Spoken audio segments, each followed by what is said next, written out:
Bom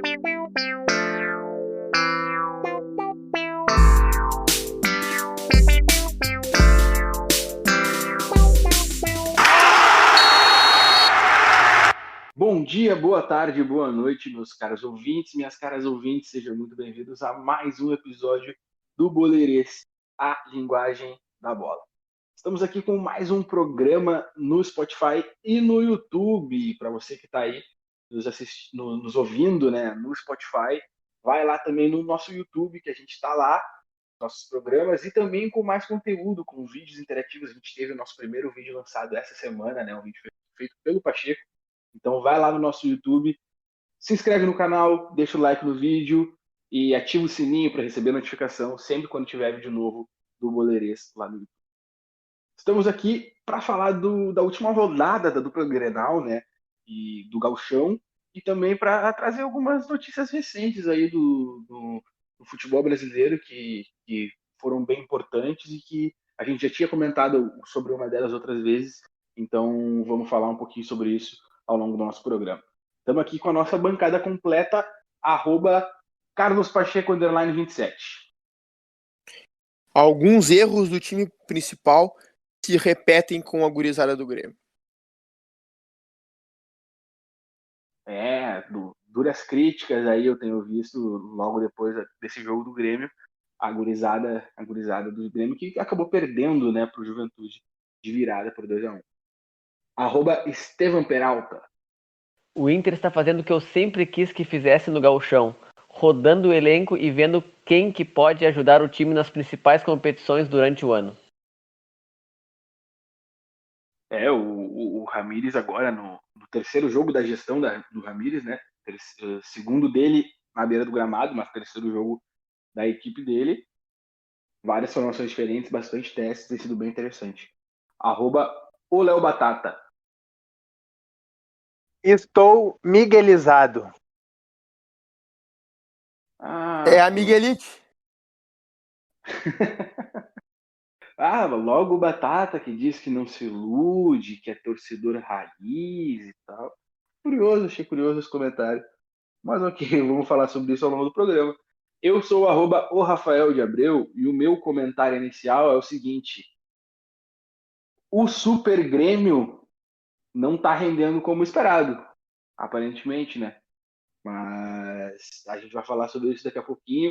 Vamos começar primeiro falando sobre o jogo do Inter, né? Que os guris trouxeram destaque aí. O Inter venceu por 2-0 o time do Caxias, no Beira-Rio, com gols do Edenilson e do Galhardo, dois jogadores que entraram ao longo da partida, né? E acabaram ali fazendo seus gols. Tiveram duas assistências importantes do Maurício, outro jogador que também entrou na partida. Então, vamos trazer os guris aí para falar do jogo. Vamos começar com o Batata, trazendo as impressões dele aí para falar sobre essa vitória do Inter. Rafa, mesmo eu sendo mais ponderado, né, entre os colorados da bancada, e tem me agradado muito, mesmo que seja inicial, né, as ideias do Miguel Ramírez. Nossa, que péssima pronúncia, né? Mas vamos deixar assim, eu vou falar só Ramírez, né? Mas tem tenho gostado, né, das ideias dele. Podia fazer umas aulinhas de espanhol com o nosso castelhano, Estevam, né? Não, que eu fui falar muito rápido. Eu até sei falar um pouquinho assim, sem enrolar, mas eu falei muito rápido. Parecia eu confio no meu grupo. Eu confio no meu grupo. Habla espanhol. Batata habla espanhol. Um pouco, né? Mas agora, tanto eu tava falando com os amigos meus, eles disseram que a entrevista do Ramírez dá pra ouvir, né? Porque a do Cudê antes não tinha como, né? Ele falava muito rápido. Enfim. Leo Papas. Meu Deus do céu. Enfim, Nossa vamos continuar. Vamos continuar, né? Vai, continua, Batata. O Inter foi muito bem, né? No jogo contra o Caxias. Teve mais de 70% da posse de bola durante o jogo, né? Controlou sempre o jogo, sofreu poucos riscos, né? E conseguiu demonstrar algumas coisas com um time, vamos colocar entre aspas, né? Um time reserva, porque muitos daqueles jogadores ali que começaram a partida eles foram reservas na última temporada, né, com exceção de Patrick, o Caio Vidal também, o Caio Vidal no final do ano teve mais uma sequência com o Abel, né, mas agora com a chegada do Palácios, também uma nova ideia de jogo, quem sabe ele vá para o banco, né, mas é um jogador que pode ser muito útil ainda para o grupo. Mas eu gostei muito do jogo, né, o jogo posicional, que tem sido muito falado, está sendo muito bem executado, de pouco em pouco, né? O Ramires está conseguindo implantar as ideias desse estilo de jogo, né? E o melhor de tudo é que está vencendo, né? Até ontem, até no jogo contra o Caxias, precisou colocar alguns jogadores que são mais importantes, como o Edenilson e Yuri, para conseguir abrir o placar, né? Mas porque não estava conseguindo ter efetividade com os jogadores que começaram a partida, né? Mas vale destacar que a dupla de zaga fez uma excelente partida, né? O Zé Gabriel, que é muito criticado por grande parte da sequência, né? É o terceiro jogo dele com o Ramires, o terceiro jogo do Ramires e o terceiro que ele começa jogando, e nota-se que ele está entendendo cada vez mais as ideias, né? O primeiro jogo que a gente conseguiu ver o Lucas Ribeiro também, e foi muito bem, né? E achei que foi muito interessante a parceria deles com o Dourado protegendo ali na frente da zaga, né? E a gente notou muito no jogo, né? O Dourado descendo para fazer a saída de três, que foi muito característica do time do Kudê, mas que no jogo posicional do Ramires ela tem uma diferença, né? Que é sempre se cria essa situação. No jogo contra o Caxias, ele desceu mais para fazer essa saída de bola para que tivesse uma superioridade numérica, né? Que esse é um dos grandes objetivos desse estilo de jogo. Porque o time do Caxias estava marcando com duas linhas de 4 e os dois atacantes ali na frente, né? Então eles faziam a pressão na dupla de zaga com dois jogadores. Então o Rodrigo Dourado fazia essa descida para que tivesse sempre um jogador livre e que pudesse avançar com a bola, fazendo chegar ela nos meias e nos atacantes que jogavam aberto, né? E essa foi, para mim, foi a maior dificuldade, né, que eu notei no primeiro tempo, pelo menos, né, que foi essa comunicação do Nonato e do Praxedes com Patrick e Caio Vidal, né? Eu achei que principalmente o Praxedes, né, ele recebia a bola não, desculpa, principalmente o Nonato, que ele não conseguia fazer uma triangulação ou dar uma sequência na jogada. O Praxedes também teve um pouco dessa dificuldade, mas ele era um pouco mais contundente, né? Tanto que ele teve umas 2 ou 3 finalizações, 2 muito perigosas no primeiro tempo. Mas eles não conseguiam fazer as triangulações na última parte do campo, né? No terço final do campo, que a gente tá acostumado a ouvir nesses últimos tempos pelos comentaristas, né? E aí o Guerreiro, ele não conseguiu ser muito municiado, né? O Guerreiro começou ontem a partida, pela primeira vez, depois da volta da lesão. Fez um bom jogo, né? Acertou uma falta no travessão, né? Deu algumas escoradas para os jogadores que vinham de trás, mas ele não conseguiu ter uma finalização, uma chance clara de gol. Acho que muito pela falta dessa conexão entre os meias, né? E os laterais também, que sobem bastante para ajudar na criação das jogadas, né? E aí no segundo tempo deu uma melhorada, né? Com a entrada principalmente do Edenilson, né? Que logo depois que ele entrou saiu o gol, mas também pela entrada do Yuri Alberto, que entrou no lugar do Patrick, né? E foi jogar aberto onde o Maurício estava, né? O Maurício entrou no lugar do Patrick e o Yuri Alberto entrou depois no lugar do Praxedes, né? E aí eles trocaram de posição, né? Aí o Maurício veio jogar por dentro e o Yuri Alberto jogou aberto na esquerda, né? E foi por ali que saiu o primeiro gol, né? Que o Léo Borges deu o passe pro Maurício e o Maurício achou o Edenilson na entrada da área, que ele fez aquele belo gol com a perna esquerda, né? E essa jogada, ela caracteriza muito o estilo de jogo, né, do Ramires, que inclusive eu estava pensando hoje, né, já vou propor aos amigos aqui a gente fazer um vídeo para demonstrar, né, o que aconteceu no lance ali do gol, né, de acordo com aquilo que pensa, né, de futebol, daquilo que pensa o Ramires, né, nesse jogo de posição, porque tiveram vários fatores desse estilo de jogo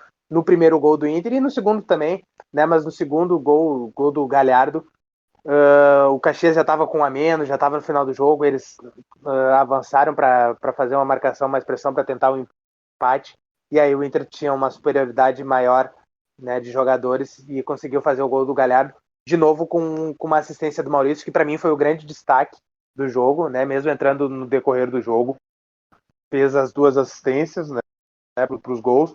Fez o passe também para o Galhardo, que ele sofreu a falta que ocasionou a expulsão do jogador do Caxias, né? E depois na coletiva do Ramires, achei muito interessante a fala dele. E é uma coisa que eu pensava, não sei se a gente chegou a comentar aqui também, né? Que o Maurício ele é mais meia do que ponta, né? Ele é um cara que joga mais por dentro, porque acredito eu também ele não tem velocidade para jogar pela ponta, assim como o Peglow, né? Que o Peglow, tenho certeza que a gente já comentou aqui.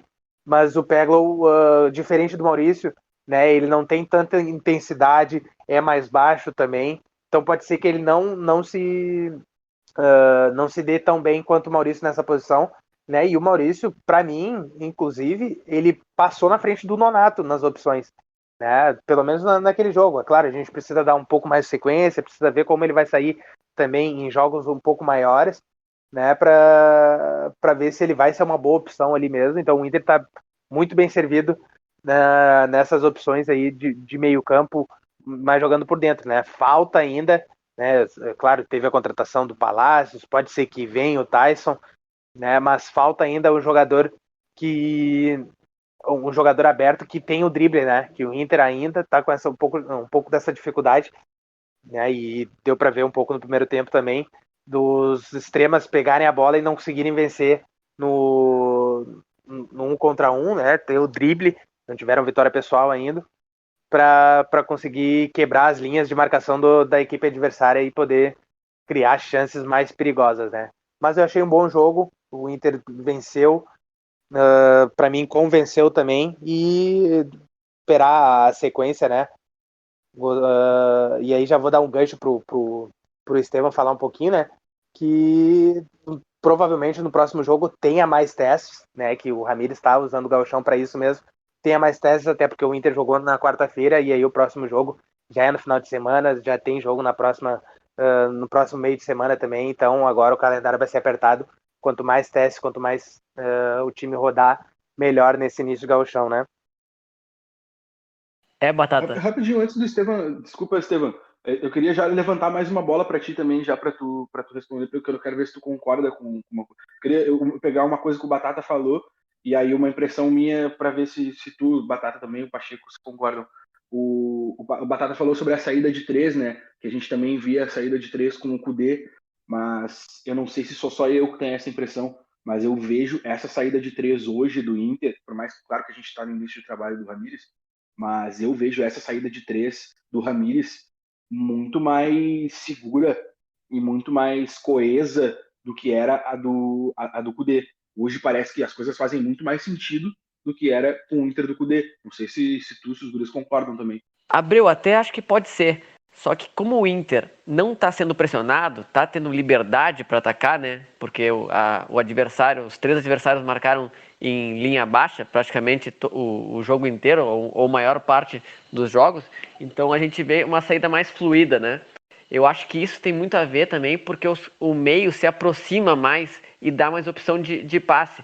Ainda tá aquele buraco que o Pacheco comentou, né, nos outros episódios, um buraco no meio ali que tem que achar um jogador livre que ocupe aquele espaço. Respondendo algumas coisas do Batata, acho que o Maurício foi o grande destaque do jogo. Também acredito que é a nossa melhor posição ali, que a gente tem muitos jogadores, Maurício, Nonato, Praxedes, o Edenilson ontem que entrou e para mim que mudou o jogo, né? Tava 0-0 e aí ele marcou aquele golaço com um grande passe do Maurício. E com a chegada do Palácios e a provável chegada do Tyson, acho que o Inter fica muito forte do meio para frente. Tem o Yuri Alberto que pode jogar pela ponta, pode jogar de centroavante. Tem o Guerreiro que dispensa comentários. Tem o Thiago Galhardo que fez o gol, né, e ganha confiança. O próprio Ramírez disse na entrevista que pode jogar em algumas circunstâncias de jogo 2 centroavantes, que o pessoal está deixando de fora o Thiago Galhardo e o Abel, mas não, eles vão ser utilizados. O Abel não se sabe ainda se vai renovar com o Inter ou não, né? O contrato termina daqui a pouco. Mas acho que o Inter está muito bem servido do meio para frente. Ele disse que vai rodar mais ainda o elenco. Eu fico feliz com isso. Quero ver o Johnny jogar, porque o Johnny foi muito bem no meio. Vamos ver se ele vai testar o Johnny de volante também. Mas uma coisa que a gente viu, né, que o Abreu comentou bastante depois do jogo, foi que o Zé Gabriel e o Lucas Ribeiro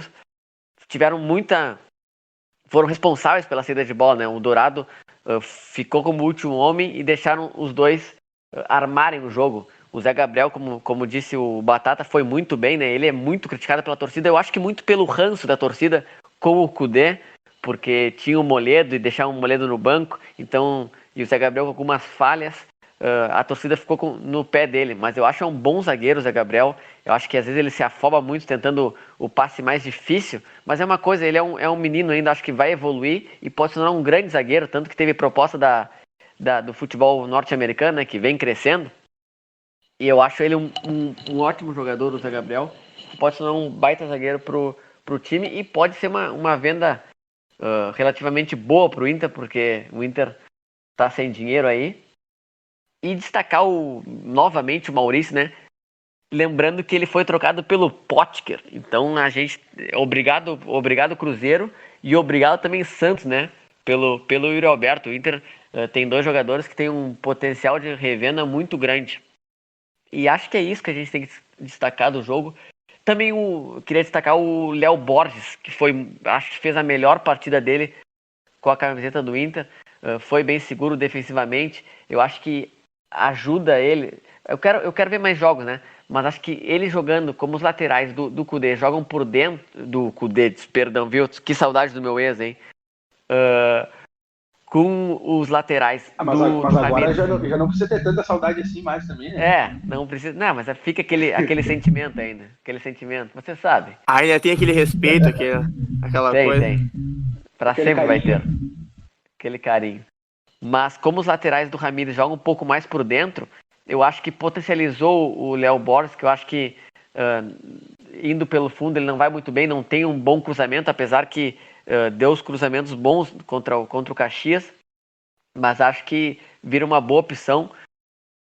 Tem o Moisés de titular, né? Não sei se o Inter vai ir ao mercado buscar algum jogador para ser titular incontestável. Eu gostaria, porque vejo uma defasagem ali na lateral esquerda, mas o Léo Borges se tornou uma grande opção aí para reserva. E o Heitor do outro lado dispensa comentários, né? Todo o programa eu venho falar do Heitor aqui, mas é anos-luz melhor que o Rodinei e é um bom reserva para o Saravia e é da base, né? É nosso. E fechando, quero falar do Caio Vidal, que eu acho que é um jogador que vai para cima sem medo, tem muito a evoluir ainda, mas acho que é uma grande peça para a temporada. Acho que ele está muito na frente do Marcos Guilherme, espero que o Ramírez pense assim também. E acho que vai aprender bastante com a chegada do Tyson, porque o Tyson vai vir. Mas eu acho que é isso que eu tinha que destacar. E eu espero que o Daniel tenha oportunidade com o Ramírez no próximo jogo agora, no sábado. Não se aguentou, né? Não se aguentou ver o Daniel Não, e o Lomba, ainda né? preterida. E o Lomba, a bola que foi no gol, que estava impedido, né? Ele meio que falhou no gol, né? O gol impedido do Caxias. Então, acho que também foi muito mal com os pés o Lomba, né? O Danilo também não é muito bom com os pés, mas foi melhor que ele. O Daniel também é um jogador que acho que é parecido com o Danilo com os pés. Então vai decidir, acho que entre Danilo e Daniel, quem vai ser o goleiro. Porque mais um ano de Marcelo Lomba, eu acho que o torcedor colorado não aguenta. Teve uma bola que o Lomba espalmou pra frente que eu quase enlouqueci. Mas eu não achei uma Fala, partida Barra, tão fala. ruim. Eu não achei uma partida tão ruim do Lomba assim. Acho que teve o lance que ele falhou, no gol que foi anulado e tudo mais. Mas eu concordo com o que o Estevam falou. Acho que ele vai pior com os pés do que o Danilo. Né? Aí tem que ver se o Daniel vai ter oportunidade e ver como ele vai no gol também, né? Porque não adianta também saber jogar com os pés, né, mas falhar, né? O Daniel que falhou em 2 jogos, né? Tomara que ele tenha essa oportunidade e corresponda, né? Porque eu também acho que ou o Lomba ou o Danilo, claro, para mim, o Lomba deveria ser negociado, né? Pra gente ter uma liberação de um salário alto dentro do elenco, né? Mas eu queria só responder, Rafa, a tua pergunta. Eu também eu também achei a saída de três mais consistente e essa é uma questão interessante que eu vejo no time do Ramires também, que é o atacar pensando já, né, ou se organizando na forma de defender, né? Então ele não ataca a la louca, né? Não é aquele ataque, não que o time do Cudê seja assim, né? Foi assim, né? Mas eu acho que é mais organizado, né? Fica mais equilibrado para se defender. É claro, ainda estamos no gauchão, não tivemos tantos adversários complicados e também é um novo sistema de jogo, porque se a gente for parar para pensar, né, no jogo contra o Ipiranga, a gente correu muitos riscos, né? Mas é também porque é um estilo novo de jogo, tiveram muitos erros e tudo mais, tanto de passe quanto de posicionamento. Então, mas eu gosto dessa saída de jogo e de acordo, concordando também um pouquinho com o que o Estevam falou, né, os times estão marcando mais numa pressão mais baixa, né? Então, por isso que está tendo essa folga um pouco maior também para sair dessa marcação. Né? E inclusive, as equipes que enfrentaram o Inter marcaram todas da mesma forma, né? Com 2 linhas de 4. E aí, por isso que os nossos volantes tiveram que descer, né?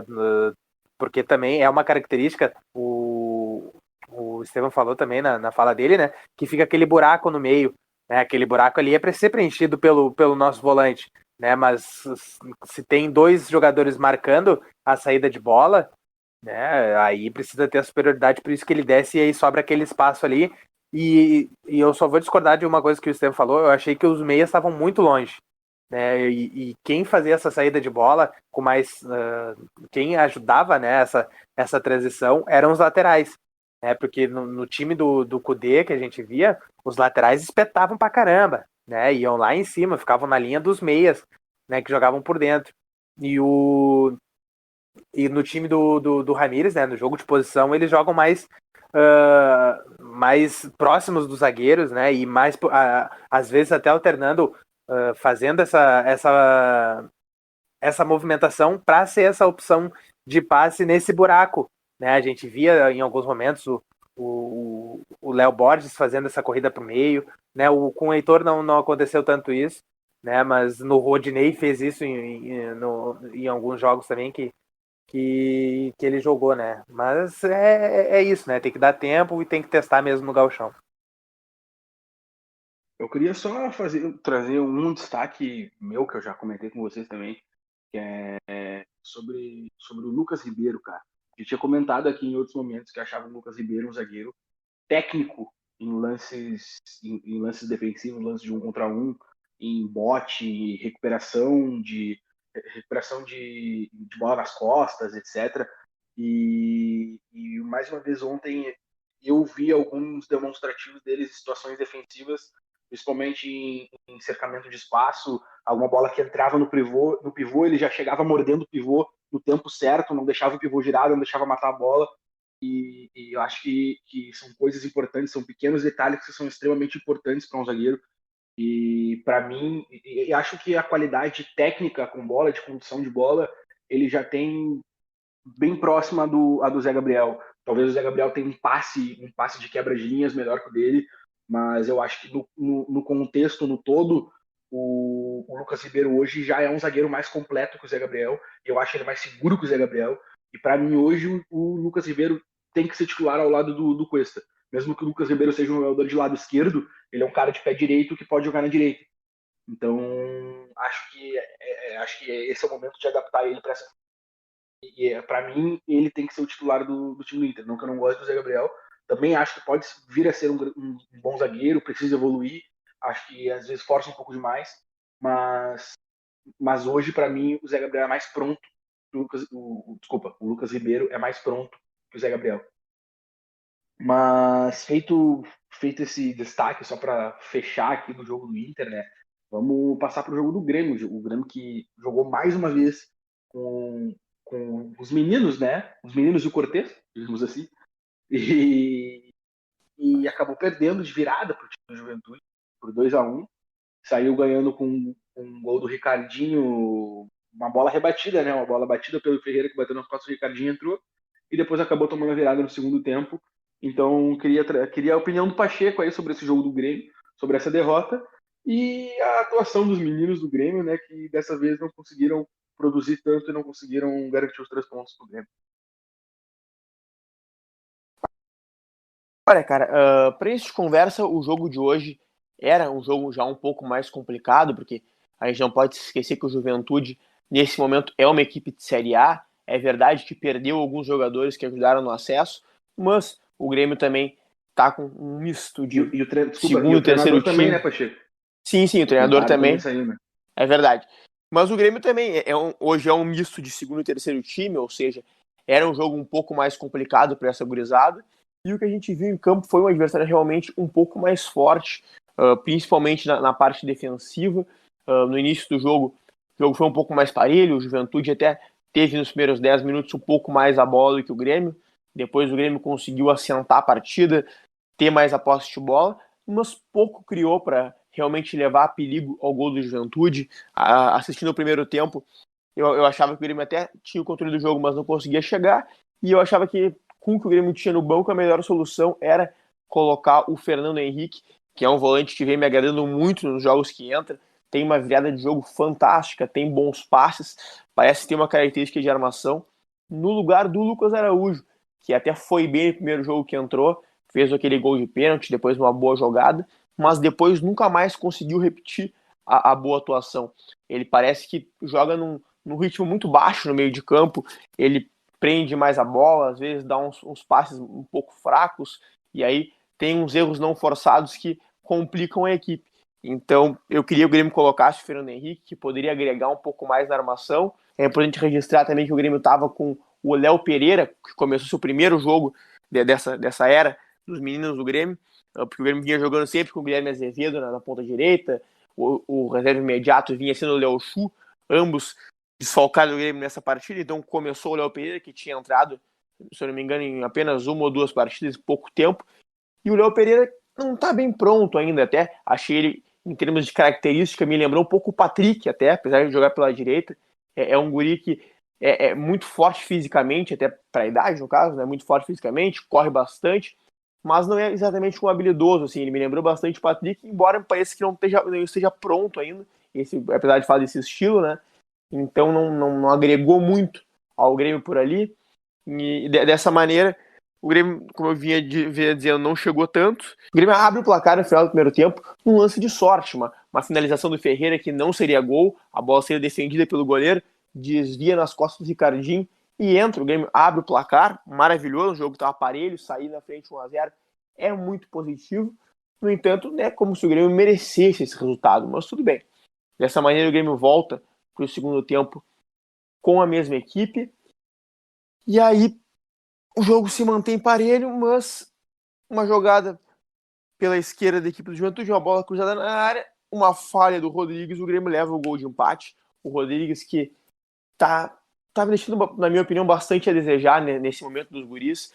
Ele que é um cara que já vem jogando bastante com o profissional, já tinha uma rodagem maior que outros companheiros desse time aí, e que não tá demonstrando muita qualidade nessa situação de jogar com os jogadores mais jovens, vem falhando bastante. Como eu já citei em outro programa aqui, para mim o grande defeito dele é a interceptação.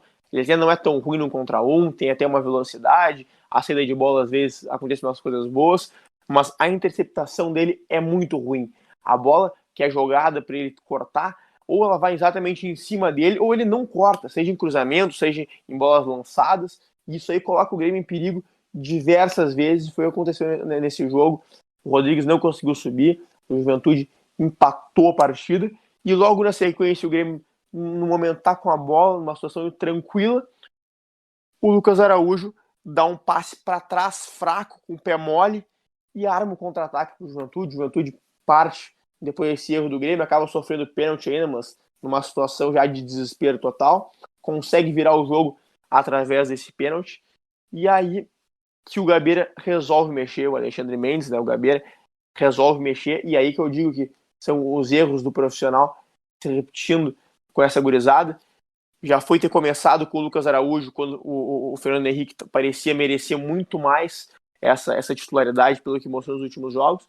E aí, quando o Grêmio toma esse segundo gol, o Gabeira vai lá e coloca 3 primeiros volantes, o Grêmio pensando em buscar o resultado. Ele tira o meia Pedro Lucas, que até não fazia ser melhor jogo, mas é um meia, chega na área, tem essa característica, e tira o Lucas Araújo, que não ia tão bem, e coloca o Bob Sim, que é um primeiro volante, um jogador que tem muito bom passe, que eu coloco muita fé nele, porque ele tem um passe de armação, um passe longo bom, tem uma visão de jogo, mas é um jogador pesado, é o número 5, e o Fernando Henrique, que também tem essa característica de jogar um pouco mais por trás, e ficam esses dois juntamente com o Darlan, com o Grêmio pensando em buscar o resultado. E aí o time ficou bem bagunçado. O Bob Sim, em muitos momentos, era o mais avançado dos 3 volantes. Ele que é muito pesado, jogando de costas, chegando na área, aparecendo no lado do campo às vezes, e parecia um elefante em lojas de cristais, porque não tem essa característica física para estar mais à frente. E aí o time ficou bastante bagunçado, e evidentemente não chegou perto de fazer nada que ajudasse a empatar. Depois, percebendo o erro, o Gabeira tira o Darlan, que talvez fosse o melhor desses 3 nesse momento, mas tinha que sair alguém para colocar um meia, coloca o menino Thalisson. O Grêmio dá uma melhorada com essa reorganização, mas também nada perto do necessário para buscar o empate. O Bob Sim continua até se soltando um pouco mais do que o Fernando Henrique, que é um absurdo. O Bob Sim é um excelente número 5, mas não tem essa capacidade de se soltar, ele tem que ficar por trás. Então, são esses, como eu digo, os erros do profissional, porque o Grêmio é o time campeão mundial em escalar jogadores na posição errada. O jogador é bom, tem qualidade e está na posição errada. O Grêmio adora fazer isso. É o que faz com o Jean-Pierre, é o que fez com o Luciano, com o Tardelli e com o Tony Anderson, com inúmeros jogadores, e fez com o Bob Sim nesse jogo também. Então é uma coisa que me incomoda bastante, que faz o Grêmio não ter o jogador que precisa na posição certa e extrai a carreira do jogador, porque o jogador fica jogando na posição errada, se queima e se complica. Eu queria fazer um comentário que, vendo esses jogos do Grêmio, né, que eu esperava mais da base do Grêmio. Eu achei que tinha melhores jogadores. Tu acompanha mais, né, Pacheco? Mas se a gente fizer uma comparação do Sub-23 do Inter com o do Grêmio, o time do Inter é muito superior. Só esse comentário eu queria fazer, porque a base do Grêmio é muito elogiada, mas acho que é bem abaixo o time Sub-23 do que o do Inter. O Inter também, né, buscou muitos jogadores fora, como o Maurício. O Nonato também veio da base do São Caetano, mas acho que o time do Inter Sub-23 é muito superior ao time do Grêmio. Eu esperava mais desses meninos do Grêmio, né? Mas, claro, tem bons jogadores aí. Um que eu gosto muito é o Darlan, né? Que eu acho que foi um erro do Renato no ano passado arquivar ele. Eu acho que também tem uma coisa em relação a isso, né? Que se tu for pegar ali esse time do Grêmio é praticamente o sub-20, né? Não sei se dá para dizer que é o sub-23, acho que o Pacheco vai saber melhor para dizer, mas eu tenho a impressão de que são mais jovens ainda. Aí eu acho que a comparação melhor a ser feita seria com o time ali que começou o gauchão do Inter, que era aquele sub-20 ali com o Pedro Henrique, o João Félix na zaga, o Johnny, o Lucas Ramos. E aí eu já não sei se é tão superior assim. Aí a gente pode ver. Não, é que eu vi uma comparação no Twitter dos times sub-23 e me espantou. Achei o time do Inter muito superior. Não, mas é que se pegar o sub-23, aí vai pegar Yuri Alberto, vai pegar Maurício. Não vai pegar os jogadores, por exemplo, que iniciaram o gauchão jogando sem Heitor, sem o Pego, sem os caras que estão há mais tempo no time profissional do Inter, né? Eu quis dizer no sentido, claro, sub-23 quando o cara já tem 23 anos já tem que estar no profissional, né? Já tem que ser mais ou menos já um jogador afirmado, né? Não pode ser uma promessa ainda quando, como pintam o Ferreirinha, né? Uma promessa do Grêmio. O cidadão já tem 24 anos. Então, mas o que eu quis comparar é que o Inter parece que tem muito potencial de revenda nesses garotos que ele tem no sub-23. E é uma coisa que a gente via muito no Grêmio, né? O Grêmio vendeu o Arthur, vendeu o Everton, vendeu o Pedro Rocha, ganhou muito dinheiro com esses jogadores, e eu acho que agora tá chegando na hora do Inter ganhar muito dinheiro com seus jogadores sub-23. Cara, eu discordo um pouco de ti, até sem fazer comparação com o time do Inter, mas me agradaram muitos valores individuais desse time do Grêmio que vem jogando. Esse time que, na minha opinião, faz uma boa campanha até. Ele, né, tá bem colocado no campeonato, venceu bastante jogos, agora empatou o último, perdeu esse, mas a campanha em geral ela é boa, o futebol praticado, ele, na minha opinião, é bom, mas tem alguns ajustes a serem feitos, claro, tem alguns problemas técnicos, algumas questões de falta de experiência e tudo mais, tem alguns furos, mas me parece que tem jogadores bem interessantes aí. O goleiro do Grêmio é um jogador interessante, o lateral direito é um jogador interessante, nos volantes ali, praticamente acho que três volantes me interessam bastante desses que vem atuando, o Darlan, claro, o Bob Sim e o Fernando Henrique me interessam bastante. Acho que podem ser jogadores que o Grêmio precisa para dar aquela dinâmica de armação que tanto falta ao time. O Ferreira já está um pouco mais afirmado, mas é um grande jogador. O Pedro Lucas é um cara que ainda tem que evoluir um pouco, mas tem qualidade, assim como o Guilherme Azevedo. O Ricardinho sabe fazer gols, embora também tenha que evoluir um pouco, mas então eu vejo valores muito bons nessa gurizada do Grêmio aí. Claro, não estou comparando a equipe do Inter, que até não vou mentir que tenha conhecimento avançado sobre essa equipe do Inter, mas me parece que tem valores bem interessantes sim nessa equipe do Grêmio. Não, claro. E só que só para enfatizar, eu quis comparar o sub-23 porque com o potencial de revenda, né? Porque os jogadores não estão saindo tão cedo aqui, estão saindo com 22, 23 anos, então quis comparar pensando no futuro, pensando principalmente nos cofres, mais no Inter, né? Porque o Inter tá quebrado, entre aspas, né? Apesar de pagar altos salários por alguns jogadores ruins que tem no elenco, mas espero que o presidente agora consiga se desfazer dos cidadãos, que eu não preciso citar o nome, né? Porque senão seria todo o programa citando o nome de Rodinei, Lindoso, Lomba e seus amigos. Mas ele não ia falar, mas já falou. Era isso que eu ia dizer. Ele falou, não vou citar os nomes, aí ele começa. Mas eu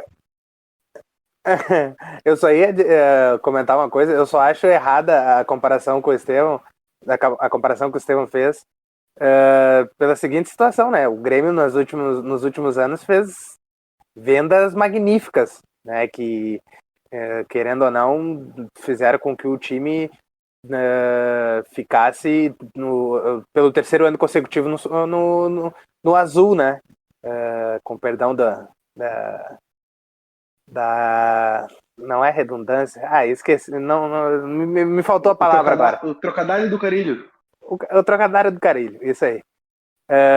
Então, como o Inter ainda não conseguiu monetizar, né, essa formação que tem sido feita, eu acho que essa comparação ainda não pode ser feita, porque se a gente for pegar também do time do Grêmio, o Ferreirinha é um que daqui a pouco pode ser vendido novamente, é mais um dessa safra de ótimos volantes. O Grêmio tem o próprio GPR e o Matheus Henrique, né, que poderiam ter saído já também.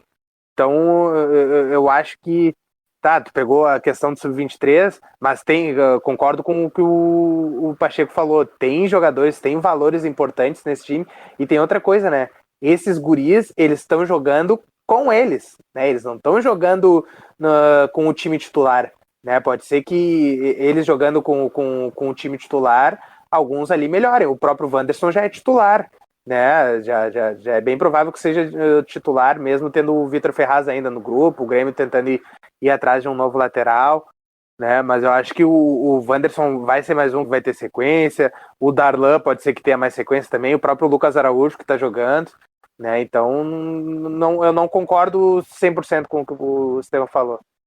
Não, claro, Batata. Os jogadores jovens, quando entram num time acertados, né, como tava o Grêmio, né, vamos ver se vai se acertar ainda o time do Renato. Óbvio que potencializam o seu futebol, mas eu quis dizer potenciais de venda que o Inter tem nesse Sub-23. Eu vou citar aqui alguns aqui, ó. Zé Gabriel, Heitor, Johnny que é da seleção norte-americana, o Praxedes, o Maurício, que é jogador de destaque da seleção, o Yuri Alberto, que dispensa comentários, tem o Peglo também, né, que é 10 da seleção, então acho que o Inter tem grandes jogadores, o Pedro Henrique também, né, então acho que o Inter tem jogadores para o futuro para pensar em vendas, é isso que eu quis dizer, não quis comparar o time do Inter que iniciou no Gauchão com o do Grêmio, porque eu acho que até é meio parecido.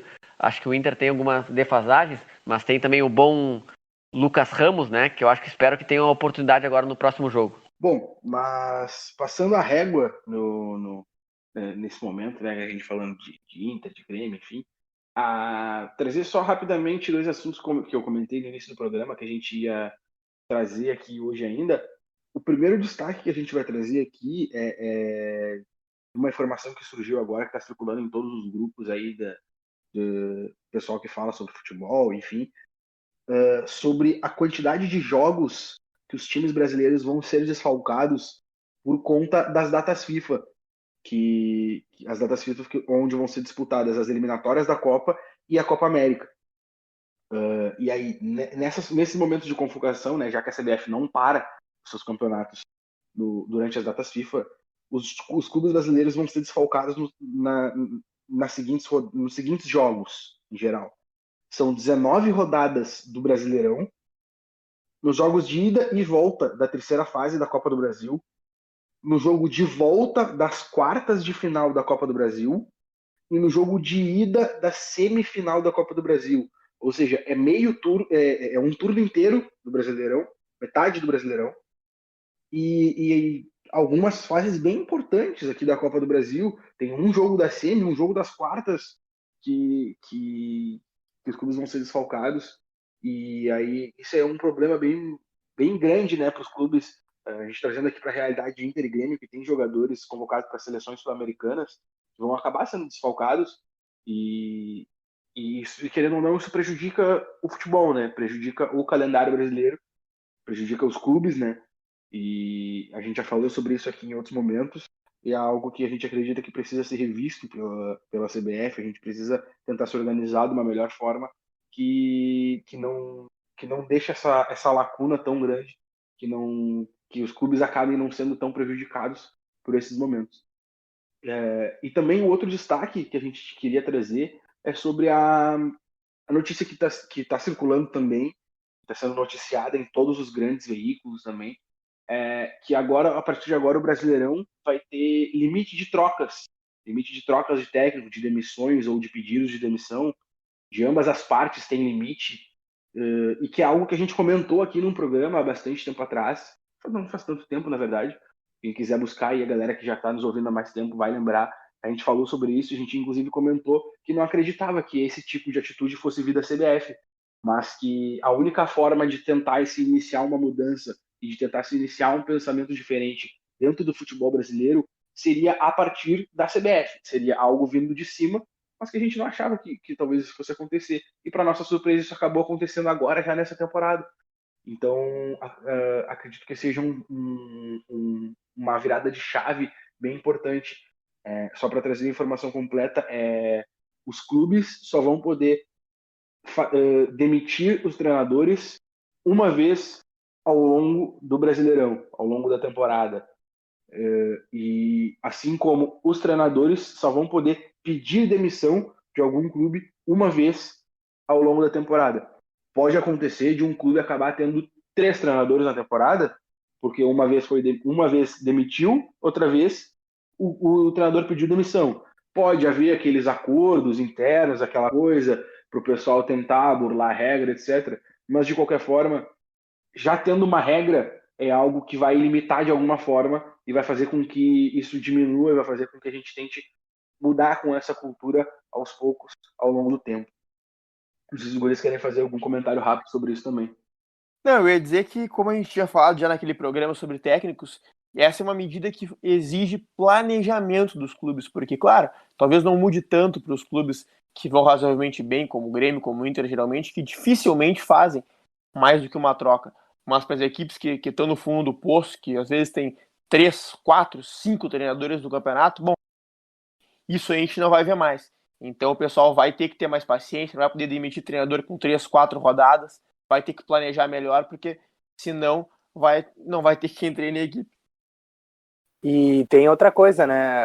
A questão das eliminatórias e da Copa América, né? Tem que saber se vai ser realizada ainda, né? Porque as eliminatórias, por exemplo, agora que era para ter uma agora, né? Nessa data FIFA que tá rolando nessa semana, foi cancelada, né? Devido à pandemia, né? E tem que ver se também a Copa América vai ser realizada. Acredito que a Copa América sim, né? E as eliminatórias, olha, não tenho, eu tenho minhas dúvidas. Na verdade, né, vou até mudar a opinião agora. Eu acho que as eliminatórias elas são mais importantes que a própria Copa América, né? Porque Copa América já teve ano passado e eliminatórias ano que vem é ano de Copa, né? Então não tem como não ter as eliminatórias, né? Então, complicado. Vamos ver o que vai ser resolvido aí nesses próximos meses. Mas o prejuízo às equipes, né, que tiverem os jogadores convocados vai ser muito grande. Retrasado, né, Batata? 2019. Isso. Mas foi há pouco, né? Tanto que o Brasil foi campeão. Eu fico na expectativa só que o pessoal ali, de repente, Paulo Vitor, Vanderlei, Rodrigues, Tassiano, possam ser convocados para alguma seleção, seja de qual país for, e desfoquem o Grêmio por 19 rodadas. Acho que essa aí tu pode ficar tranquilo que essa aí não vai virar, parceiro. Ah, será que eles vão se naturalizar panamenhos? E vai ser difícil conseguir vaga aí pra esse cara. Não, para. Até o Balói joga no Panamá com 50 anos. Acho que eles conseguem. Bom, mas então, galera, quem quiser também acompanhar, ver as notícias completas sobre isso aí, pode ir lá no nosso Twitter, que a gente compartilhou algumas delas, a gente trouxe até alguma coisa de opinião sobre isso, lá no nosso Twitter, no @oboleires. E também convidando a galera, mais uma vez, para ir lá no nosso YouTube, né, e se inscrever no canal, deixar o like nos vídeos, esse programa também vai para o YouTube, então vai lá, acompanha a gente lá também, que a gente vai trazer mais conteúdo, vai trazer mais vídeos lá também, e em todas as outras redes sociais, no Twitter, no Instagram, agora no YouTube, né, enfim, ficamos por aqui com o programa de hoje e até a próxima. Um abraço. Tchau.